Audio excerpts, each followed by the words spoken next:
Bonjour, ici Hello Biblio. Si je vous fais cette vidéo, eh bien c'est pour vous parler des derniers livres qui sont arrivés dans ma pile à lire, dans ma palle, chez moi quoi. J'ai beaucoup de graphiques, j'ai quelques romans, mais très peu je vous avouerai parce que justement je sais qu'au mois de septembre je vais avoir une arrivée livresque dantesque puisque j'ai toutes mes commandes Ulule qui vont arriver. Donc j'ai essayé d'être à peu près raisonnable, mais vous allez le voir que raisonnable, voilà. Et en plus comme on est en été et que je travaille beaucoup, j'avoue que en plus j'écris, j'ai une grosse panne de lecture, on va pas se mentir. Donc lire des graphiques c'est beaucoup plus simple, c'est beaucoup plus facile pour moi que de me mettre à lire des romans parce que tout simplement en fait déjà je passe ma journée à travailler donc je suis beaucoup plus fatiguée. En plus le soir quand je rentre j'écris ou le matin très tôt j'écris. Donc je me retrouve devant des lignes de texte forcément, et quand je me mets dans mon lit, j'ai pas encore envie de me retrouver devant des lignes de texte. Donc oui, j'avoue que j'ai fait en sorte d'acheter beaucoup plus de graphiques que de romans. Mais du coup, je vais vous montrer ça tout de suite. Donc j'ai acheté L'Éden des sorcières, le tome 8. On est sur un manga tout simplement, et en plus c'est le dernier tome. On est sur une jeune femme qui va se retrouver où, comment dire, l'Inquisition, les soldats vont tuer la mentor, celle qui l'a recueillie, et qui est une sorcière en fait, qui lui apprenait justement tous les rudiments pour pouvoir devenir une sorcière et pouvoir aller justement, comme le titre l'indique, à l'Éden des sorcières. Car dans ce monde, en fait, l'humanité a détruit totalement la planète. Et on est plutôt dans un style médiéval, hein, pas un post-apo, mais plutôt médiéval. Et du coup, il n'y a plus de végétation, il n'y a que les sorcières qui arrivent à maîtriser les plantes, ce qu'ils appellent c'est les armures, je crois, le nom qu'ils donnent à tout ce qui est végétation. Et du coup, non, Amourde, bref. Et donc du coup, eh bien, les humains détestent les sorcières parce qu'ils considèrent qu'ils s'accaparent la nourriture, la végétation. Et les sorcières, elles, sont persécutées alors qu'elles n'ont rien demandé. Elles contrôlent les plantes parce que elles, justement, elles prennent soin de la nature, à l'inverse des hommes qui détruisent tout. Donc voilà, on a cette part écologiste, on a aussi une part féministe, on a tout ce qui était justement autour des sorcières, de l'Inquisition, tout. Il y a plein de sujets qui sont traités dans ce manga. Et donc je suis très contente de découvrir ce dernier tome et de pouvoir me faire mon opinion dessus. J'ai aussi reçu, parce que j'ai acheté les deux prochains tomes de Nina au Royaume des Étoiles, du coup le tome 9 et le tome 10. Je crois que je vous ai assez parlé de ce manga, mais bon, on va faire un petit speech. On est sur cette jeune fille qui a la particularité d'avoir les yeux bleus. Dans son royaume, c'est très rare, donc quand sa princesse du royaume qui a les yeux bleus va mourir, on va l'engager pour devenir sa doublure. En l'occurrence, le prince, donc censé être son frère, mais c'est pas son frère, va l'engager pour devenir la doublure de la princesse, car elle doit aller se marier à un prince d'un autre royaume qui décide de faire la guerre et de conquérir tous les royaumes. Donc, pour faire un peu la paix, ils veulent envoyer la princesse, mais comme elle est morte, ils en ont besoin d'une autre. Bref, on va avoir petit à petit en fait une intrigue amoureuse qui va tisser entre les deux protagonistes, puis après une autre intrigue amoureuse qui va se tisser avec le prince qu'elle doit épouser. Donc voilà, j'ai très hâte de lire la suite pour voir où ça en va en fait, parce que là on veut savoir la suite. J'ai aussi reçu Seventh Time Loop, le tome 7. On est sur l'histoire de cette jeune fille qui a vécu 7 vies et qui se réincarne toujours au même moment, au moment où son fiancé très clairement rompt les fiançailles. Et donc à chaque fois, elle décide de repartir sur de nouvelles bases, de faire une nouvelle vie. Sauf que là, c'est la 7e fois et elle en a marre parce qu'elle se rend compte qu'elle meurt toujours au même moment. Malgré toutes les vies différentes qu'elle a eues, elle n'a jamais une longue vie heureuse et tout. Donc, tout simplement, elle décide de mener une vie oisive cette fois-ci. Et en s'échappant de cette vie-là, elle va rencontrer ce jeune homme qui est un prince à l'heure actuelle, mais qui va devenir plus tard un empereur, et un empereur tyrannique. Donc elle ne veut absolument pas finir sa vie avec lui, puisqu'il la propose de l'épouser, qui se fiance avec elle, et elle est en mode mais c'est pas le genre de vie que je veux. Moi je vous ai dit que je veux une vie simple, oisive, tranquille. Donc voilà, on va suivre du coup leur histoire à eux, comment leur romance va se créer, et tous les intrigues politiques qu'il y a autour aussi. Voilà. Petit sujet, réincarnation, comme d'habitude on aime. Donc très hâte de lire. J'ai choisi aussi de lire du coup Don't Trust My Twin. J'ai acheté les 2 premiers tomes. Je me suis dit comme ça je pourrais m'en faire un avis global parce que souvent les tomes 1 dans les webtoons c'est assez introductif quand même, on va pas se mentir. Donc on est sur l'histoire de cette jeune fille qui s'appelle Laurentia et qui a une jumelle qui lui ressemble comme 2 gouttes d'eau.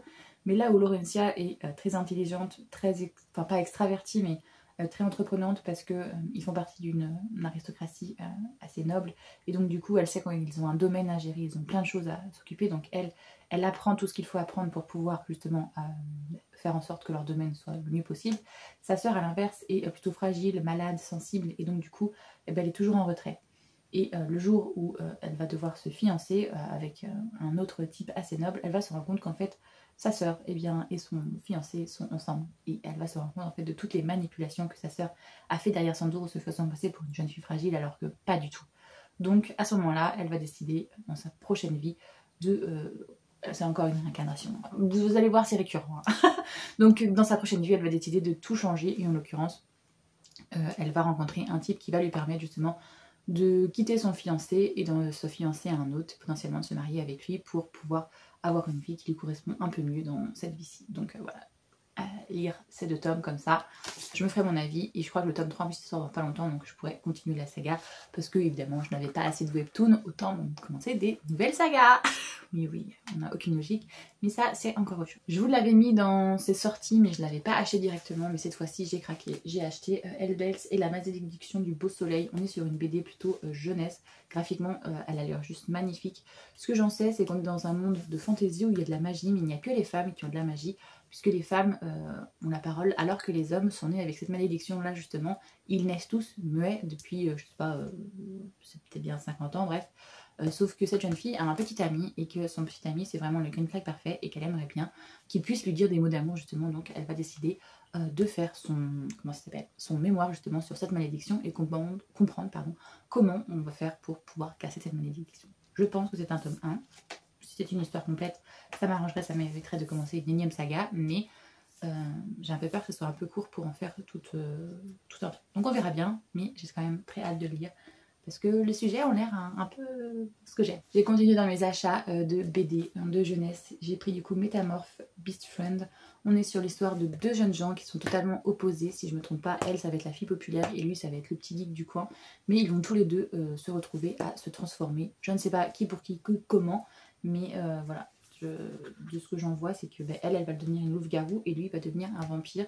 Et donc finalement, leur transformation va sûrement les rapprocher. Voilà.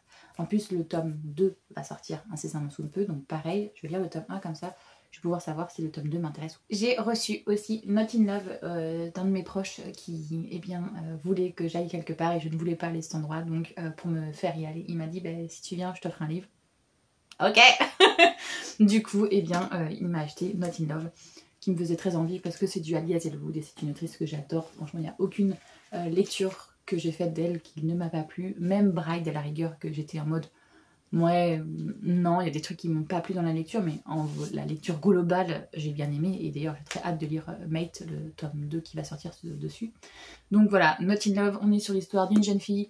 Encore une fois, c'est dans un univers scientifique et elle a une règle d'or en gros, c'est qu'elle ne fait qu'une seule nuit, elle n'autorise pas de 2e rendez-vous.